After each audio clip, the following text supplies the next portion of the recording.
RSTP News, na sua rádio de São Tomé e Príncipe.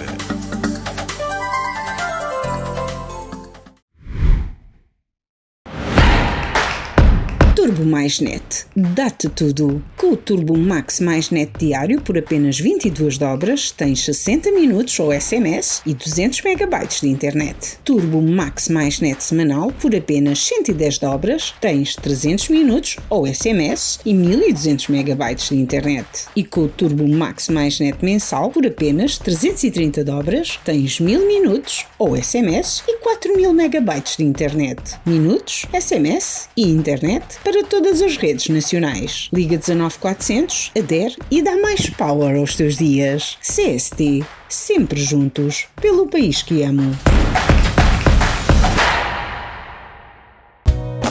Se quiser bom peixe para comer, deixa-o nascer e crescer no mangá. Se quiser bom peixe para comer, deixa-o nascer e crescer no mangá. Se quiser bom peixe para comer, deixa-o nascer e crescer no mangá. Nós joga o lixo, nós joga o lixo, nós joga o lixo para nós destruir mangá. Nós joga o lixo, nós joga o lixo, nós joga o lixo para nós destruir mangá. Nós joga o lixo, nós joga o lixo, nós joga o lixo para nós destruir mangá. Nós joga o lixo, nós joga o lixo, nós joga o lixo para nós destruir mangá. Primeiro tema, que é o balanço de 2 anos da governação. Começo aqui, primeiramente, com a Ana Maria Costa. Nós vamos falar um pouco da saúde, da educação, infraestruturas, desenvolvimento, economia, entre outros. Ana Maria Costa é médica, então começamos com a questão que é a saúde pública, do seu ver, passando estes 2 anos, recebeu algum investimento significativo ou como entende que está o acesso a medicamento ou cuidados especializados em São Tomé e Príncipe? Melhorou? Ok. Há algo a melhorar? Há propostas? Ronaldo, eu gostava, antes de falar da saúde, de falar de uma maneira genérica da avaliação destes 2 anos de governação do 18º Governo Constitucional de São Tomé e Príncipe. O São Tomé e Príncipe tem estado a ser gerido pelo pecado de governos sucessivos de não apresentarem um programa credível e que seja, de alguma maneira, posto em discussão e em escrutínio prévio a todas as eleições. Partindo deste princípio, a governação parte, de alguma maneira, inquinada, entenda-se por inquinada, defraudada, defeituosa, porque ninguém, para já, não se percebe porquê é que se votou naquele grupo governativo. Não há nada que convença a população a governar, a escolher sustentadamente por A, B ou C nas alturas das eleições. Em segundo lugar, esta mesma avaliação torna-se, a partir deste pressuposto, inquinada ou defeituosa, porque não há em que avaliar. A governação é empírica, não se sustenta em nada em concreto, daí a avaliação também passa a ser ela mesma empírica. Os sucessivos candidatos a governar o meu povo e as terras maravilhosas de São Tomé e Príncipe jogam e usam muito bem pela deficiente exigência da população e da classe intelectual, vamos chamá-la assim, do país, que não exige, não questiona, nem sequer. Eu acho que na revisão constitucional de que se tanto fala, devia constar uma obrigatoriedade na apresentação de um programa governativo num país completamente desgovernado e há anos-luz do mínimo que se exige como desenvolvimento em pleno século XXI.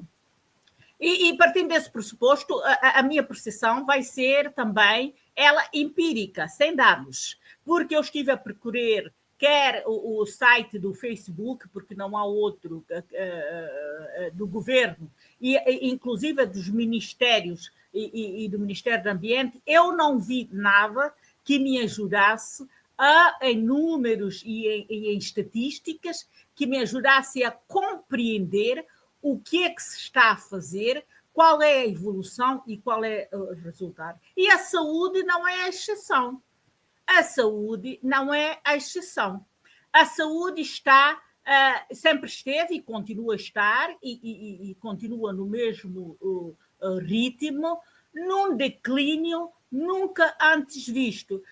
Porque eu sou santomense, nasci e cresci em Santo Tomé, só saí de Santo Tomé para ir fazer os meus estudos superiores. Do resto, sou santomense de Gema. E tenho uma mínima noção daquilo que eram os médicos e até os enfermeiros na classe santomense. Eram pessoas com valores em todos os aspectos. Eu fui vizinha e afilhada do enfermeiro Adálio Lima, que era quase como médico em Santo Tomé e Príncipe. Às portas do Sr. Adálio, do Sr. Virgílio Neto, à subida de Boa Morte, estavam filas de mães e de pessoas à procura de respostas de saúde e tinham essa mesma resposta de saúde, embora aqui nas pequenas clínicas localizadas no domicílio. Hoje em dia, com 200 e tal licenciados em medicina, o que se assiste em Santo Tomé é a percepção popular, e a minha também, porque eu vou com alguma frequência em Santo Tomé, não tenho nada abonatório a dizer. E isto explica-se por todos temos culpa nisso. A classe médica e de enfermagem, se calhar também, mas neste caso eu vou falar dos médicos, tem a grande culpa nisso, e a classe política também não ajuda. Porque é assim, e isso conclui-se em quê? Em que eles não se respeitam mutuamente. Se antigamente ser médico em Santo Tomé era uma coisa que impunha respeito, hoje em dia já não o é. Por quê? Porque a classe médica deixou-se estar num clima de sono profundo e de comodismo, de não se querer se chatear. Ela própria não é exigente para com ela própria, e assim sendo, há um declínio, quer técnico, quer social, que não permite que ela seja respeitada, qualificada, considerada e até tomada em conta nas decisões políticas, porque os políticos, grande parte deles, não percebem nada de saúde. Como é que Portugal conseguiu, por exemplo, desenvolver o seu sistema de saúde? Porque os médicos apostaram neles próprios e, em primeiro lugar, na sua qualificação, diferenciação extrema. Hoje em dia, não há nenhum político português que vai para os Estados Unidos, vai para a Dinamarca ou vai para a França tratar-se. No dia em que os médicos santomenses perceberem que, em primeiro lugar, têm que apostar neles próprios e fazerem-se úteis até à classe política e organizarem-se em termos legais e em todo o resto, de certeza absoluta que os políticos olharão para a classe médica em Santo Tomé e Príncipe de uma maneira diferente. Agora, quando eu tenho uma degradação extrema em termos técnicos, degradação extrema em termos sociais, porque a postura do médico antigamente era uma postura credível, respeitável na sua abordagem para com terceiros, na sua posição social da vida privada e de todo o resto.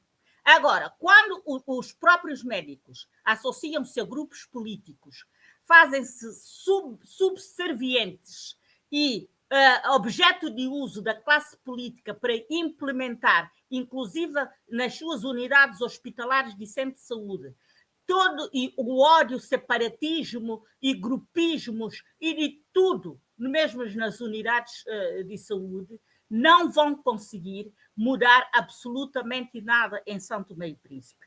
Eu estive a procurar, por exemplo, com relação à contradição entre o Ministro do Trabalho e a aceitação e a legalização ou não da greve, para tentar perceber o código deontológico e as regras de instituição de greves em São Tomé e Príncipe. Estive a procurar online, eu não encontrei nada. Para além de que eu tenho dúvidas que a falta de meios e de condições para a prática da legis artis, e entenda-se como legis artis, a arte de prática de medicina em termos legais e à luz da ciência atual, eu tenho dúvidas que seja uma matéria de cariz e da responsabilidade de um sindicato. Eu não vi a Ordem dos Médicos se pronunciar neste anúncio recente de suspensão de trabalho e de greve ou de paragem, que eu não percebi muito bem o que aquilo era, dos médicos com relação à falta de meios para o exercício da sua profissão em São Tomé e Príncipe. Nós temos que perceber que o exercício da medicina, por si só, é um trabalho de grande angústia. Tanto é que a Ordem dos Médicos Portuguesa está a rever o trabalho médico como trabalho de desgaste rápido. O lidar com sofrimento e desgraça do outro diariamente já causa angústia. Essa angústia, esse sofrimento é muito maior quando não há condições mínimas para que este exercício seja praticado. Agora, quando isso acontece, é da competência da Ordem dos Médicos, que deve gerir, balizar, penalizar e orientar o seu grupo profissional em como fazer e intervir quando percebe que estas condições não estão feitas. Eu lembro-me que a sobrecarga de trabalho para cada médico em Portugal fez com que a Ordem dos Médicos intervisse bem e emitisse uma performance, um formulário que cada médico no seu posto de trabalho tinha que preencher, assinar e dar entrada no Conselho de Administração em cada turno do seu trabalho, cada vez que verificasse que não havia condições para o exercício correto da sua legis artis e libando assim da responsabilidade, quer penal, quer civil, o médico, perante a falta de condições. Eu acho que é uma sindicância quando o sindicato chama para si essa responsabilidade. Eu confesso que eu não consegui perceber porque é que o Sindicato de São Tomense é a principal voz numa paragem quando o motivo é a falta de condições para o trabalho. E é por isso que nós não somos respeitados pelos políticos de São Tomé e Príncipe. Porque tudo está feito a molhos e fé em Deus, tal e qual como o dia a dia. Nós, como não temos nada regulamentado, legislado, como nós não somos qualificados o suficiente para sequer fazer-nos ouvir, somos até tratados de forma jocosa, banalizada, como a classe política de São Tomé e Príncipe, que diga-se de passagem que não é tão brilhante assim, fez com os médicos nesta coisa agora de paragem de grupos de óculos escuros no quintal do Hospital Central Dr. Aires de Benizes. Portanto, é preciso organizar, qualificar e qualificar. E no dia em que a classe política santomense precisar dos médicos santomenses devidamente qualificados e organizados para se tratarem no país, aí sim far-se-á qualquer coisa, os políticos, digo eu, de maneira a que isto melhore. Porque não há a classe profissional de saúde mais qualificada do que os médicos, quando de facto eles são qualificados. Quando eles apostam, e isso dá trabalho, isso é penoso. Isso quer dizer que haverá menos fins de semana para jantaradas e almoçaradas, haverá menos fins de semana para beberetes e comeretes, haverá mais noites passadas com livros, haverá horas e horas em workshops e em e em qualificação, eu percebo que a classe mais velha, se calhar agora já não tem idade para percorrer um programa de especialização de 4, 5, 6 anos, mas pode desenvolver competências em ecografia, competências por exemplo, capilaroscopia, competências em leitura de lâminas de sangue, porque nós precisamos, com as doenças hematológicas que temos, podemos, em cada médico, desenvolver competências, apresentar programas, apresentar o projeto de lei para registro e exigência de exercício da nossa profissão e apresentar também um código penal que penaliza má educação, mau caráter, falta de rigor, falta de responsabilidade, que é verdade, e que do dia em que os médicos assumirem isso, é uma falta de responsabilidade, falta de respeito até para com os utentes e todo o resto no exercício da profissão médica em São Tomé e Príncipe. É o que eu tenho a dizer. Obrigado, Ana Maria. Sim, obrigado, Ana Maria Costa. Em suma, então entenda que não houve melhorias a nível da saúde. Então vamos aqui. Qual é o posicionamento do Arlindo Tavares diante das declarações da Ana Maria Costa aqui conosco? Arlindo Tavares. Bem, por sinal, o Arlindo não se encontra disponível, talvez por questão da internet. Liberato Muniz. Gostaria de comentar de forma breve. Bom, eu que tenho a dizer é que eu sigo praticamente aquilo que a Ana Maria acabou de dizer quando ela faz a avaliação em termos gerais. É que nós temos que, de uma vez por todas, sabermos efetivamente o que é que nós queremos para São Tomé e Príncipe e quais são as razões porque, afinal, nós acabamos por votar no partido A, B, C ou D ou porque é que nós acreditamos nos líderes que, enquanto estão nas campanhas, dizem que fazem, que resolvem por aí fora. Isto porque o grande problema neste momento, se nós tivermos que avaliar este governo, é nós desconhecermos por completo os programas. Qual é o programa que tem para a saúde, qual é o programa que tem para infraestruturas, qual é que tem para negócios estrangeiros, qual é o programa que tem de concreto para educação e por aí fora. Porque o que me parece é que cada um vai fazendo o que pode dentro daquilo que pode. Isso por quê? Porque, no meu entender, o primeiro-ministro, que é o primeiro dos ministros, que é o chefe do governo, não definiu, quanto a mim, quais são as regras que esses governos, ou seja, que esses vários membros do governo devem adotar para os 4 anos que eles têm.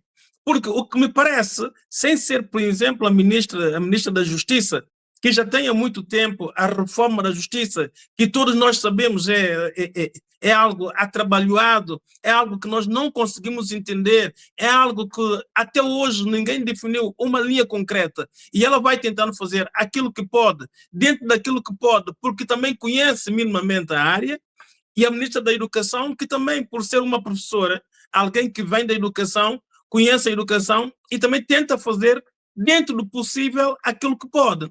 Noutras áreas todas, nós não encontramos praticamente nada. Há um vazio quase total. E esse vazio não pode ser amputado, por exemplo, a esses membros do governo. Tem que ser primeiramente amputado ao chefe do governo. Ele sim é que deve dar orientações e deve apresentar o programa para que nós saibamos evidentemente o que é que nós queremos. Em 2 anos de governação...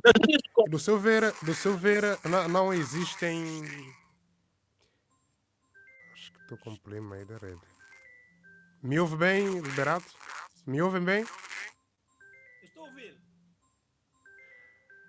Eu acho que o Liberato então deve estar a receber uma chamada e está interferindo. Não sei quem está a receber a chamada e está interferindo, deve ser o Liberato. Bem, eu perguntava, não existe, do seu ver, um projeto emblemático que se destaque, que gostaria de referir a nível de infraestrutura?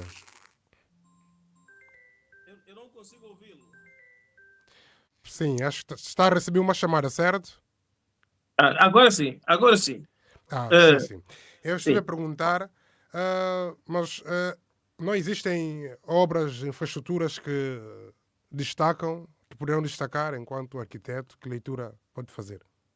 O problema não pode estar em uma ou outra obra. O problema não pode estar numa ou outra ação do Ministério da Saúde. O problema não pode estar numa ou outra ação do Ministério da Educação, ou da Justiça, ou da Defesa. O problema tem que estar em 4 anos de governação, o que é que o governo efetivamente apresenta para atingir como objetivo.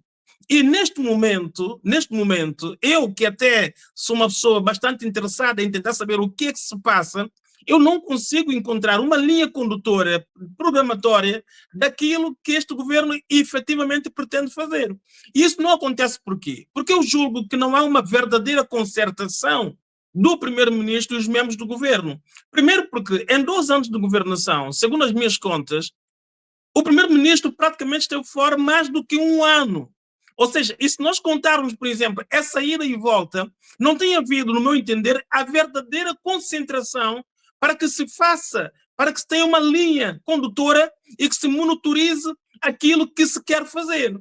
Mesmo hoje, se nós podemos considerar como positivo, por exemplo, a obra da Marginal, que é uma obra que já vem do governo do ADI, passou para o governo do MLSTP, ou seja, da nova maioria, e hoje esse governo consegue realizar, mesmo esta obra, daquilo que nós vemos em São Tomé e Príncipe, é uma obra totalmente desorganizada, que não se entende como é que uma obra de 25 milhões, uma obra que tem uma empresa que ganhou a obra, tem uma fiscalização, tem um país com estrutura para funcionar, e que nós vemos que é uma obra totalmente desorganizada, onde se abrem várias frentes, onde não se consegue perceber, afinal de contas, quem é que coordena, quem é que tem a mão naquela obra e qual é o objetivo final desta obra, ou seja, o que é que ela nos vai apresentar no final. E quando isto acontece num país pequeno, num país insular, num país com poucos recursos financeiros,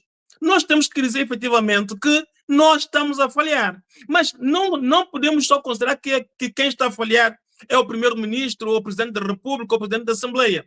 Nós todos estamos a falhar porque nós todos temos tido medo, temos tido receio de questionar, de aparecer e de tentar saber efetivamente o que é que se passa. Hoje, por exemplo, eu tenho que responsabilizar todos os membros do governo. Todos os membros do governo, porque cada membro do governo, ou eles escolhem que eles estão lá para servir o primeiro-ministro, ou então que estão lá para servir o país. Se estão lá para servir o país, tal não parece. Eu vou concretamente em relação ao Celso Junqueira, por exemplo. O Celso Junqueira foi nosso companheiro aqui neste programa. O Celso Junqueira foi alguém que defendeu em todos os momentos um melhor diálogo, uma melhor compreensão, uma melhor orientação e por aí fora. E hoje o que é que nós vemos? Que este governo não comunica e nem consegue comunicar. Eu pergunto, então, tudo quanto se disse no passado, por que não se cobra hoje, por exemplo, a um ministro que nós temos lá dentro e que devia dar exemplo? Eu digo isso porque eu a ele conheço melhor. Mas os outros também são tão responsáveis quanto ele. Então, eu julgo que nós temos que parar. Eu tenho dito isso várias vezes. E temos que questionar, efetivamente, o que é que nós pretendemos. Porque se for para termos governos que de 4 em 4 anos nós temos uma resta esperança e no dia seguinte tudo acaba, porque afinal de contas cada um está simplesmente a tentar resolver a sua vida e não nos dá linha de orientação para que todos nós possamos contribuir, então começa a ser muito preocupante e nós temos que questionar se nós temos um país, se nós temos um governo, se nós temos o Presidente da República, se nós temos o Presidente da Assembleia e se o povo santomense efetivamente existe e o que ele efetivamente quer para o seu futuro. Porque dá-me a impressão muitas vezes que nós, os santomenses, nem sabemos aquilo que nós queremos para o nosso futuro, porque nós não somos capazes de questionar, nós não somos capazes de pensar naquilo que é coletivo. O que nós fazemos simplesmente é nos alinharmos a quem está no poder, resolver os nossos problemas e esquecer o problema coletivo. E hoje nós estamos a assistir isto nesta governação. Não é possível num país pobre, por exemplo, que nós tenhamos um primeiro-ministro que viaje tanto e quando nós temos vários acordos de pedido de apoio para nós concretizarmos. Ou seja, se nós aparecemos nessas instituições como se nós fôssemos ricos, como aparece o primeiro-ministro, como se nós fôssemos pessoas que temos todas as condições, eu pergunto, quem é que nos vai ajudar? Afinal de contas, nós temos condições ou não temos condições? Eu julgo que nós não temos condições, mas quando nós vemos para o nosso primeiro-ministro, para as ações do primeiro-ministro, para a forma como ele se apresenta perante tudo, pela forma como ele viaja, como ele está em todos os sítios, nós dizemos assim, não, São Tomé e Príncipe não precisa dessas ajudas, porque afinal de contas temos condições. Então é preciso nós questionarmos, é preciso nós pararmos o primeiro-ministro e dizermos assim, senhor primeiro-ministro, o senhor é primeiro-ministro de São Tomé e Príncipe, um país de 1.001 km², um país que não tem praticamente recursos, não tem estradas em condições, não tem água, não tem energia em condições ainda, não temos aviões, não temos porto, não temos aeroporto, temos problemas graves de paludismo e por aí fora. Somos um país que precisamos de estruturar para dar o salto. E isto é fundamental e é urgente, porque senão, depois desse governo, o outro que vier vai fazer a mesma coisa consciente que nós, os santomenses, estamos poucos nos importando com os outros, porque o que nós queremos é resolvermos os nossos problemas. É o que me parece hoje. Porque, em jeito de alerta, eu devo dizer, nós temos que nos preocupar muito seriamente com todos os órgãos de soberania, com todos os membros destes órgãos de soberania, porque temos que saber efetivamente o que é que eles querem. Nós muitas vezes nos preocupamos só com o primeiro-ministro porque ele é chefe do governo, mas não.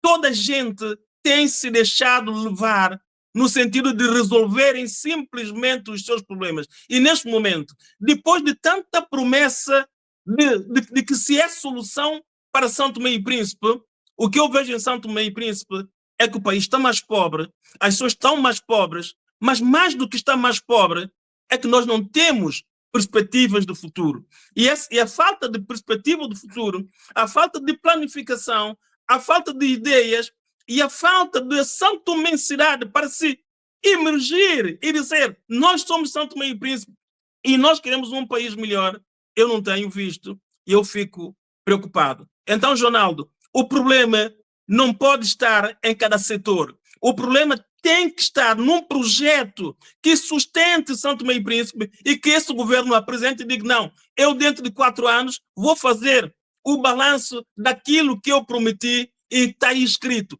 É isto que eu prometi. E neste momento eu julgo que nós não temos isso e, como disse a Ana Maria, qualquer variação é empírica porque não temos este projeto, pelo menos nós não o conhecemos. Obrigado, Liberato Muniz. Arlindo Tavares.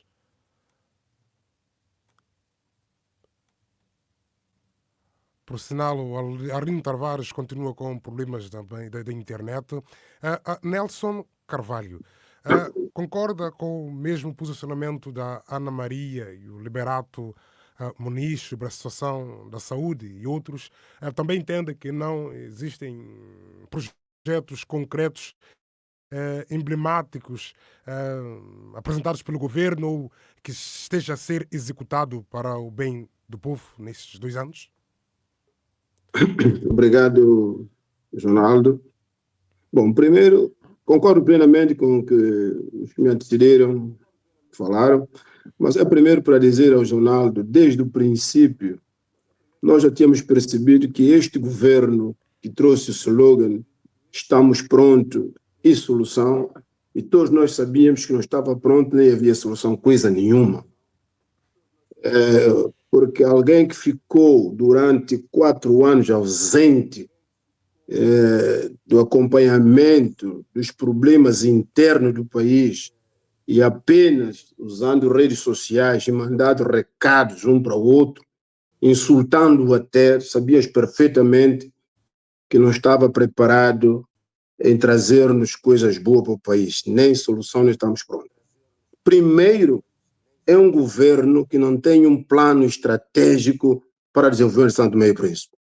É um governo totalmente perdido, desnorteado, cada um faz aquilo que quer, o governo vai fazendo pequenas atividades como se fosse uma associação dos moradores. Porque, francamente, não sei como que nós, santomenses, culpamos, como disse o Liberato, somos todos culpados, porque se nós conseguíssemos unirmos todos, nós estamos a fazer, cada um do seu lado, a pressão da água só ganha força através da junção dos riachos, para a margem ganhar força para ela conseguir virar uma turbina. E nós estamos cada um na nossa linha, estamos em paralelo, mas não estamos todos na mesma linha. E assim não vamos conseguir, digamos, ajudar Santo Tomé e Príncipe. Como disse o Liberato, que falta de ideias, eu vou contrariar nesse ponto, não falta de ideias nenhumas. O que nos falta realmente é transformar essas ideias num produto para engrandecimento do nosso país. Os que me antecederam falaram bem de que falaram sobre a questão da saúde. Eu culpabilizo também os médicos, aquilo que eu percebi da Ana Maria, que os médicos também têm uma responsabilidade grande sobre a questão da saúde. Primeiro, os médicos não podem ficar totalmente submissos aos políticos. Vejamos, eu lembro bem, na altura, se as pessoas não têm memória curta, a construção do Banco Central começou de um projeto de um partido, se a memória não me falta, talvez não, era o Rafael Branco, projeto de construção do Banco Central. Priorizaram o Banco Central, mas não priorizaram saúde. Bom, entrou o governo do ADI, priorizou outra vez o Banco Central, imobiliou o Banco Central no valor de 3 milhões de dólares. Uma empresa e a qual nem houve concurso público. É uma empresa familiar do próprio primeiro-ministro na altura. Se nós formos analisar tudo isto, cada um está a tirar os seus proveitos. Vão para os projetos que consigam meter a mão para tirar algum dividendo. Falou aí o Liberato sobre a questão do projeto da Marginal. Meus senhores, convenhamos, como é que nós tínhamos na altura China com 20 milhões de donativo para fazer a reparação da Marginal até Pantufo, desde o aeroporto até Pantufo, vão tirar China, colocar uma empresa, que é um grupo de senhores internos do país, com capital de 3 mil euros para participar numa empresa, para a construção de um projeto daquele de 20 e tal milhões. Eu pergunto, por que fizeram isso? Agora explico. Por que fizeram? Para cada um tirar os seus dividendos. Não há mais dúvida. Porque a China, de certeza absoluta, não iria colocar o dinheiro no cofre de Santo Tomé e Príncipe. China iria fazer a tal obra. E aí nós não tinham margem para os sanguessugas meterem a mão para sacar aquele dinheiro. Então, obrigatoriamente, tinha que afastar a China e colocar a empresa que colocaram com um grupo de santomenses, falta de moral, de caráter, falta de consciência, meteram nisso a prejudicar toda a nação. Isto tem que estar a prejudicar todos nós. Sublinho mais uma vez aquilo que o Liberato disse. Temos que estar todos juntos. Se nós continuarmos, nós estamos aqui nas redes sociais, num painel, num programa, estamos todos a falar, a dar a nossa opinião. Ok, as pessoas vão nos ouvir. Conclusão, solução. O que tiraram disso? Nos ouviram. O que é que eles dizem? Os cães ladram e as caravanas passam. Porque um primeiro-ministro que não para no país, um primeiro-ministro que gasta semanalmente 50 mil euros em chamadas telefônicas, roaming, o que é que nós esperamos desse primeiro-ministro? O que é que nós esperamos deste governo? Este governo até hoje, se nós queremos falar claramente, não nos trouxe nada. E todos nós temos a consciência disto. Podemos falar dali, falar ali. Todos nós temos a consciência. Agora, existe um grupo de pessoas que eu vejo até indivíduos, pessoas com grande capacidade, pessoas com conhecimentos, doutores, como no princípio temos a falar aqui, doutores, Santo Tomé tem doutores por todo lado. Doutor de gravata, doutor sem gravata, doutor de vianteiro, doutor de água, doutor de não sei o que, doutor de tudo, tanto é doutor. E esses doutores todos que nós temos estão todos no telhado pendurado, estão lá em cima. E os pilares estão aqui a roer. E Santo Tomé e Príncipe é um edifício que só ficou, se calhar, com 3 ou 4 pilares, qualquer vai tombar para o lado. É preciso todos nós associarmos, juntarmos, endireitar esses pilares todos para ver se nós conseguimos arrancar o nosso país. Aqui não estamos a falar por questão do partido A ou partido B, estamos a falar do país. E todas as pessoas que estão nos ouvir sabem perfeitamente o que nós estamos aqui a falar neste painel, nós estamos a falar coisas sérias. Disse o Liberato aqui sobre essa questão da empresa. Liberato é arquiteto e conhece perfeitamente os valores que não podemos aplicar numa obra. Obra em Santo Tomé fica mais caro que Portugal, 3 vezes, 4 vezes mais. E você pergunta por quê? Dou só um exemplo. Ministério da Saúde, que foi naquela torre reabilitada, sofreu quase 20 adendas. Quem não era engenheiro, quem não era arquiteto, quem não era, etc., engenheiro civil, toda a gente participou naquilo, aquela obra ficou quase 6 ou 4 anos para reabilitar, e ninguém falou nisso. Como é que um país que nós falamos, nós estamos todos os dias a falar, nós temos Tribunal Constitucional, Tribunal de Primeira Instância, Tribunal não sei o que, Tribunal de Contas, essas instituições estão a funcionar. Não estão a funcionar. E quando essas instituições não estarem a funcionar, nós não vamos conseguir arrancar Santo Tomé e Príncipe para nada. Nós já tivemos questão de 30 milhões, que assinaram num papelinho e foram buscar regressado. O grande problema, Nelson, diga. Entenda então que o grande problema que nós temos é a questão judicial que vem motivando todos esses outros. Claro, diga-me só uma coisa. Até hoje em Santo Tomé e Príncipe, diga-me qual é o médico santomense que cometeu um erro, que foi punido pela justiça, que ficou preso. Diga-me só. Diga-me qual é o político santomense, com tanto desvio que nós ouvimos falar, desvio A, desvio B, que até hoje foi parar na cadeia, ficar lá pelo menos 5 anos. Eu só posso lembrar na altura, quando falaram da cunhagem da moeda, talvez foi só se ele tiver que me ouvir, peço desculpa falar em seu nome, talvez foi só o Vagente, mas quem mais? Quem mais? A juíza santomense cobre tudo. E o que acontece? Nós temos uma questão que é muito complicada, porque os políticos é que colocam as pessoas lá na justiça, e quando eles colocam esses magistrados, ficam ao serviço deles. E nós temos factos reais. Nós temos, meu amigo, nós vamos para a próxima semana, nós vamos entrar na semana que vai se aproximar de 25 de novembro. Meu caro amigo, só isso já podemos ter as nossas eleições. O nosso país, precisamos, todos os santomenses, resgatar Santo Tomé e Príncipe a situação que está. Nós não podemos ter um único homem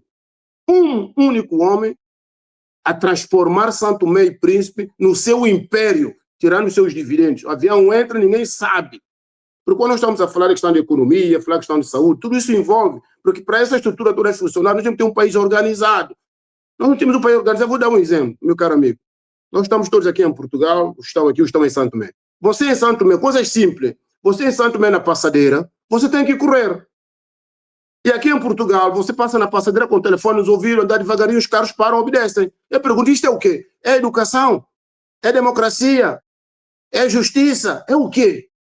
Deixo isso no ar para cada um de nós fazer uma reflexão. Eu estou falando coisas pequenas. Você vai para países africanos, alguns países africanos, você tem que correr na passadeira. E você está na Europa, você atravessa a passadeira devagarinho com o telefone, aos passos lentos, como se fosse estar na varanda da sua casa. E por que no nosso país nós não conseguimos passar na passadeira assim? O que está em causa? Coisas pequenas. Portanto, eu fico por aqui e no próximo tema poderei dar a minha abordagem. Obrigado, Jornal. Muito obrigado, Nelson Carvalho. Arlindo Tavares, qual o seu posicionamento quanto à leitura feita aqui, ou essas leituras feitas por Ana Maria Liberato Muniz e Nelson Carvalho, e também, tendo em conta que é economista, pergunto quais foram as políticas econômicas que podemos destacar que foram adotadas nos últimos 2 anos pelo governo e como o governo tem lidado com a questão de empreendedorismo ou desemprego em São Tomé e Príncipe. Bom, obrigado mais uma vez. Obrigado aos colegas do painel e aos nossos seguidores. Bom, eu vou tentar ser mais objetivo, porque, na verdade, nós temos um país com muitos problemas, e todos nós sabemos. fazendo o balanço, o tema de hoje é o balanço de 2 anos de governação do governo do ADI, liderado pelo Patrício Trovado. Eu tenho minhas opiniões pessoais, técnicas. Bom, primeira questão, nós temos que perceber o contexto do nosso país. O problema do nosso país não é de hoje, nós todos sabemos. Isso vem de alguns anos atrás. E é um problema complexo. E nós, na verdade, nós falamos que devemos unir, mas individualmente as pessoas fazem coisas contrárias. Eu observo muita incoerência nas abordagens, nos comentários. As pessoas querem um país melhor, mas no dia a dia só fazem coisas que às vezes não são incoerentes, no fundo. Bom, em primeiro lugar, a questão de estabilidade política.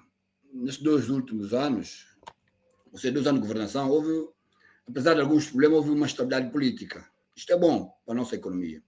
É uma economia frágil e essa estabilidade, para mim, ajuda um pouco a nós tentarmos ter um rumo melhor. É importante. Bom, houve demissão do governo, aliás, demissão do ministro ligado à Inapor, devido ao caso Sofbond.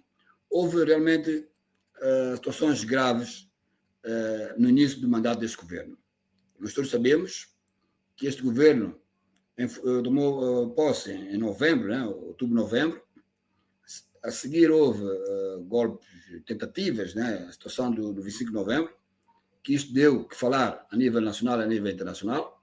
Nós ficamos em mau lençol a nível da imagem do nosso país. Isto é péssimo para a economia, péssimo para a nossa... Como Santo Tomé é péssimo nessas informações, essas notícias. Bom, e nós sabemos que o governo, quando tomou posse em outubro, enfrentou vários problemas. Foi um contexto extremamente difícil. Nós todos sabemos isso e estamos de acordo. Extremamente difícil. Bom, nós sabemos, não sei se estão a ouvir. Estamos a ouvir, e era só para corrigir. Alô? Que a tomar posse foi em novembro. Me ouve? Sim. Arlindo Tavares, Bom, me ouve? a eleição Sim. foi A tomar posse outubro, foi... novembro, tomou posse. Sim. Sim. Exato, em novembro. Exato. 15 dias depois, houve a situação do 25 de novembro, que, no fundo, beliscou a nossa imagem a nível internacional. Bom, isto é grave, do meu ponto de vista. Mas é bom, eu às vezes tento falar de coisas positivas, porque nós temos tantas coisas negativas. Eu observo muitas reclamações, muitas críticas, mas eu não ouço soluções ou opções ou propostas de soluções. Bom, Então, Arlindo Tavares, nosso era país só é um país peculiar. Sim, era só para deixar claro. Então, do seu ponto de vista, o que foi mencionado, as coisas que foram mencionadas aqui por outros convidados aqui, como o caso de Liberato, Nelson Carvalho, Ana Maria, está ligado ao acontecimento de 25 de novembro de 2022. É o grande motivo, então, que deve ter bloqueado, trazido essa deficiência, que trouxe dificuldades na governação? Bom, se eu percebi bem a sua pergunta, sabe que o acontecimento de 25 de novembro afeta qualquer país, o nosso país não é exceção. Essa situação toda de mortes, de tiros, tanta situação, os investidores e mesmo nossos parceiros, não viram isso com bons olhos. Isso é mau para o nosso país, é mau. Nós já sabemos, eu não gostaria de falar muito da situação de 25 de novembro, porque nós sabemos o que aconteceu e eu, sinceramente, gostaria que a Justiça trabalhasse e viesse toda a informação ao público, né, a esclarecer a situação, porque, na verdade, nós não podemos estar sempre com essa situação. A tentativa de golpe de Estado ou coisas semelhantes é frequente nesse país. Por quê? Muitas pessoas, na minha opinião, muitas pessoas estão habituadas à vida fácil, à vida no setor público, praticamente boleia do Estado. E quando eles veem que a situação, a vida está difícil, começam a criar alguma instabilidade e por aí fora. Bom, o 25 de novembro nós sabemos o impacto disso a nível social, econômico e político. e eu entendo os comentários dos meus colegas, mas eu não foco muito neste tipo de debate. O que aconteceu, quem é culpado? Na verdade, eu gostaria de falar dos ganhos que se conseguiu nos últimos anos, né? E os aspectos que nós podemos elencar aqui para nós alavancarmos. Porque nós temos vários problemas nesse país e que Então, devemos Arlindo, concentrar. partilhe connosco esses pontos positivos que entende que existe. Exatamente. Bom, em primeiro lugar, nós devemos recuar no passado para ver o que aconteceu. O atual governo entrou numa altura que nós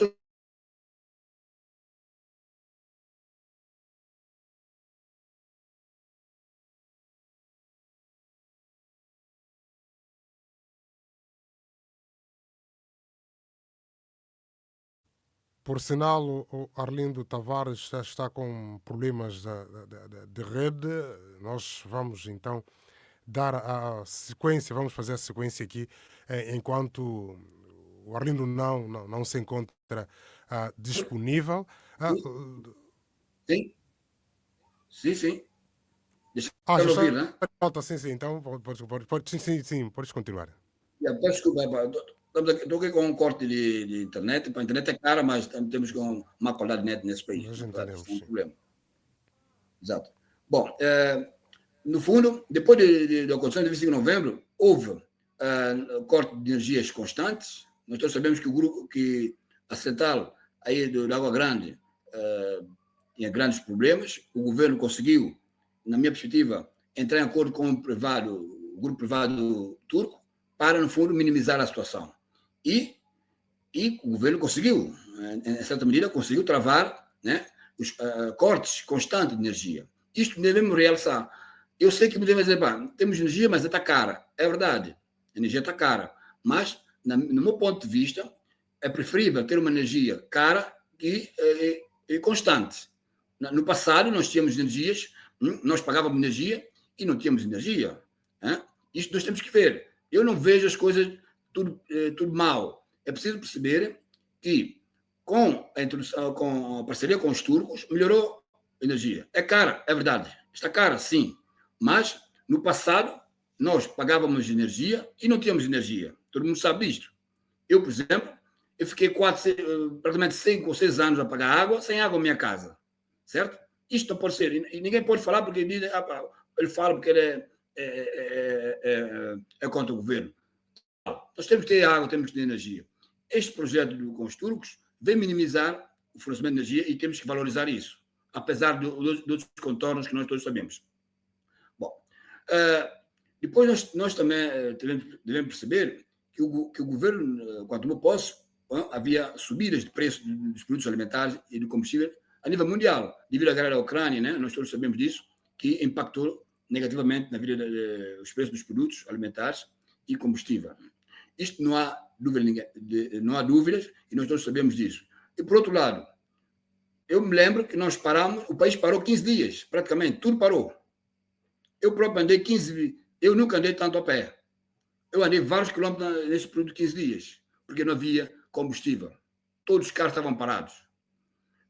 O governo, com poucos meses de... Isso quer dizer o quê? É decisão do governo ou da gestão anterior.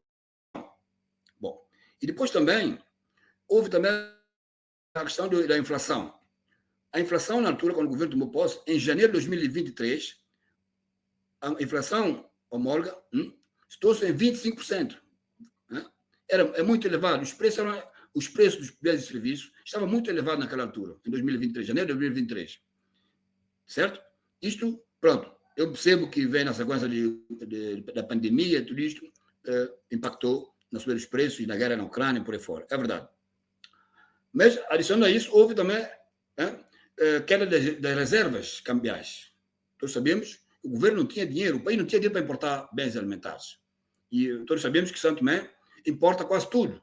O que nós comemos, tudo vem de fora, basicamente. Cerca de 60%, 70% dos alimentos que nós comemos vem de fora. E sem divisa é impossível importar. E quando o governo tomou posse, não havia divisas. Isto nós todos sabemos e e é preciso realçar esse pormenor. Foi um momento difícil para a nossa economia, um momento difícil para o nosso país, para o nosso povo e toda a gente em geral. Depois também o governo foi obrigado a implementar o IVA, certo? O IVA, seguindo a agência do FMI, nós todos sabemos que o FMI é um parceiro e a avaliação do FMI ajuda muito a atrair investimentos e os parceiros. E o governo foi obrigado, na minha perspectiva, obrigado, porque ele queria, o governo precisava de financiamento, e uma das agências era a implementação do IVA.